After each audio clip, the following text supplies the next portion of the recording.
Coisas demais. Sim, muitas coisas são feitas, às vezes demais, que servem muito pouco ao propósito, que é derrotar as forças do maligno. Os inimigos da igreja, do bem e da verdade, tornaram-se arrogantes e prepotentes. Avançam cada vez mais e mais insolentes, chegando a subverter as leis divinas e naturais. Por que, meu filho?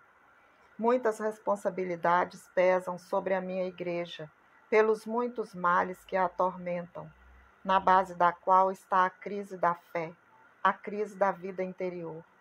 Não raro, tornou-se cúmplice dos inimigos de Deus e da igreja. Fraqueza, amor mórbido ao prestígio, falta de unidade, anarquia verdadeira e própria. A fisionomia dos filhos de Deus e dos ministros de Deus foi desfigurada.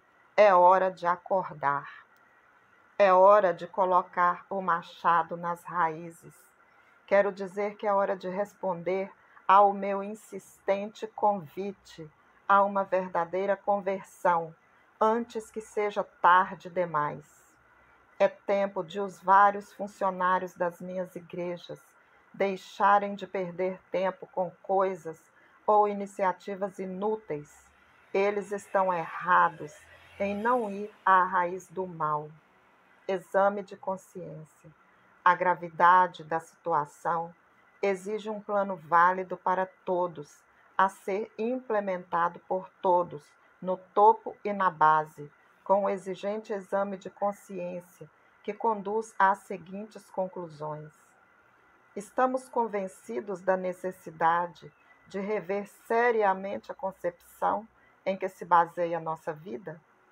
É uma vida integralmente cristã ou parcialmente pagã? Ou em todos pagãos? Estamos dispostos a elaborar um novo plano de vida interior? Uma nova maneira de viver nossa fé, esperança e caridade, a vida da graça? Estamos dispostos a fazer o que tantos homens fazem com empenho laborioso, treinar-nos para lutar contra as forças do mal, com uma verdadeira cruzada de oração e penitência? Estamos dispostos a silenciar os ruídos que se erguem ao nosso redor, e são muitos, para ouvir em silêncio e recolhimento os convites que nos chegam do alto para nos ajudar a evitar os perigos que nos pairam? Estamos dispostos a voltar a uma devoção viva e sincera à Mãe de Jesus e nossa Mãe? Aceitar seu apelo à mortificação, à penitência? Estamos prontos para um retorno sincero e vivo a Jesus Eucaristia? Se os meus sacerdotes, tão empenhados em tantas atividades, querem ser objetivos, devem admitir que, apesar de seu trabalho febril, salvo exceções, já não oferecem motivos de credibilidade. As fontes da graça secaram? Não, meu coração misericordioso está sempre aberto. Em si mesmos, eles devem buscar as causas. Devemos colocar o machado nas raízes. Quero dizer, é urgente que vocês, sacerdotes, mudem de rumo primeiro, se quiserem que o grosso do exército os siga. Por isso, vale a pena nos encontrarmos e, em leal e sincera fraternidade, elaborar um novo plano de reforma espiritual. Não é isso que o Conselho lhe pede? Vida de graça, unidade e obediência, o fim da anarquia, a luta contra o diabo e o mal sem compromisso, são os grandes temas a serem verdadeiramente explorados, no topo e na base. O que você ainda espera fazer? Medo, vergonha, respeito humano, apego a uma vida confortável.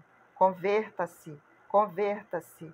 Não tenha medo deste convite ou escandalize você. Minha mãe e eu, que tanto te amamos, estaremos ao seu lado. Trata-se da salvação de sua alma e daqueles que lhe foram confiados. filho, eu te abençoo, me ame. Minha paixão continua. 30 de setembro de 1975. Quão longe da verdade estão aqueles, e não são poucos, que pensam e olham para o mistério da minha encarnação. Paixão, morte e ressurreição, como acontecimentos tão distantes que se perdem no fundo dos séculos. Quão longe da verdade estão os outros que pensam em mim, talvez tão glorioso no céu, mas esquecido ou desinteressado das coisas dos homens e dos acontecimentos humanos. São as distorções de uma fé tênue, doente, infectada pela ignorância. Um cristão não pode ignorar minha presença, assim como no céu, mesmo na terra. Os cristãos não podem ignorar que estou e estarei na terra até o fim dos tempos. Nenhum fato e acontecimento de indivíduos e povos, grandes ou pequenos, podem ser estranhos ao meu coração misericordioso. Eu não seria Deus se não fosse. Os cristãos não devem ignorar que, se fisicamente já não posso sofrer, moralmente, por outro lado, estou atrozmente amargurado pela frieza e pela cobiça, pelas ofensas, traições e blasfêmias horríveis com que me indignam continuamente. Os Judas se multiplicaram excessivamente. O amor não correspondido, muitas vezes retribuído com hostilidade e insultos de toda espécie, é um sofrimento que os homens, na dureza de seus corações, não podem compreender. Quão distantes da realidade estão aqueles que têm uma visão tão nebulosa do mistério da salvação. Mistério em ação é o mistério da cruz, que continua em atroz crueldade, ainda que sem sangue.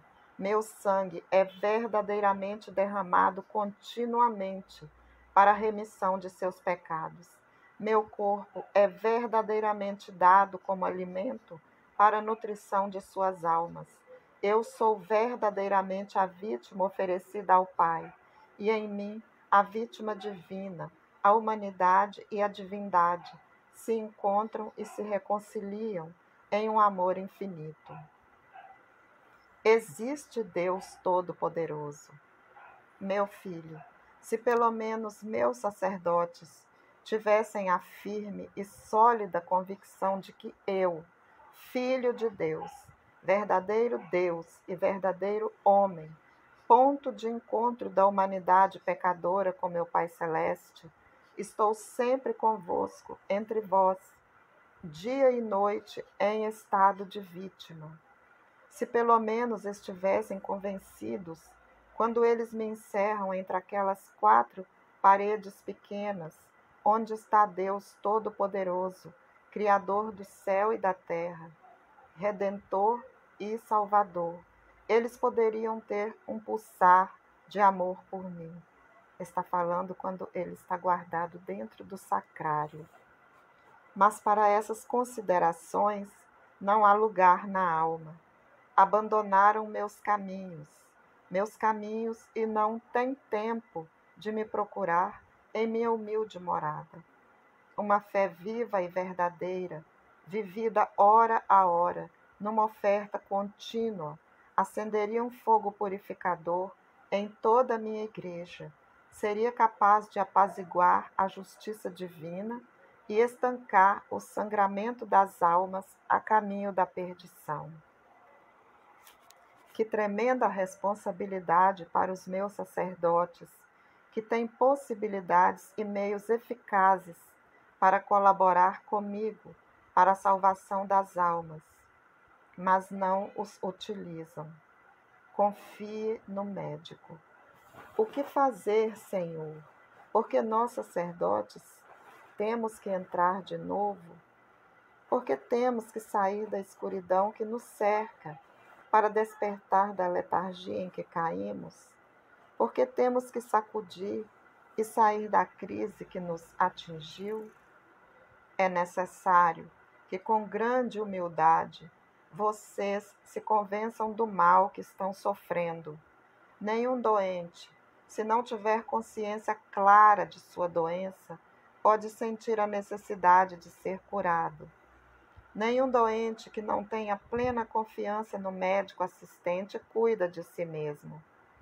Nenhum dos meus muitos sacerdotes que sofrem de uma crise de fé, se não estiver convencido de sua doença, sentirá a necessidade de se curar espiritualmente. Nenhum dos meus sacerdotes, em crise de vida interior, se não confiar em mim, doutor das almas, se não confiar em mim presente no meu vigário, encontrará forças para recuperar. Falei extensivamente através do meu vigário da infecção que aflige o clero deste século materialista. Eu indiquei claramente as causas e remédios desta infecção. Mas quem levou as minhas palavras a sério? Além de tudo isso, porém tão importante, não sou eu o caminho, a verdade e a vida? Não disse claramente: quem quer vir após mim, tome a sua cruz e negue-se a si mesmo? Não é esta uma indicação muito clara para todos, para os meus sacerdotes em particular? Aqui, meu filho, está a chave e a solução para todos os problemas decorrentes da crise de fé: mortificação interior e mortificação exterior. Isso contrasta com a vida que se leva e que se quer levar. Cinema, televisão, carros, às vezes sem desculpas pastorais, dinamismo febril, mas improdutivo, pouca disponibilidade e propensão à oração. Portanto, o passo em direção à rebelião interna e externa é curto. Então, numa verdadeira e própria anarquia, extinguem-se os últimos lampejos de fé, num padrão de vida inteiramente condicionado pela civilização pagã deste século. Coloque o machado nas raízes, sem bater no arbusto, cortando o que deve ser cortado. Então, em meu coração misericordioso, você encontrará todos os remédios para subir o árduo caminho, sim, mas não impraticável, da virtude. Eu te abençoo, meu filho. Me ame.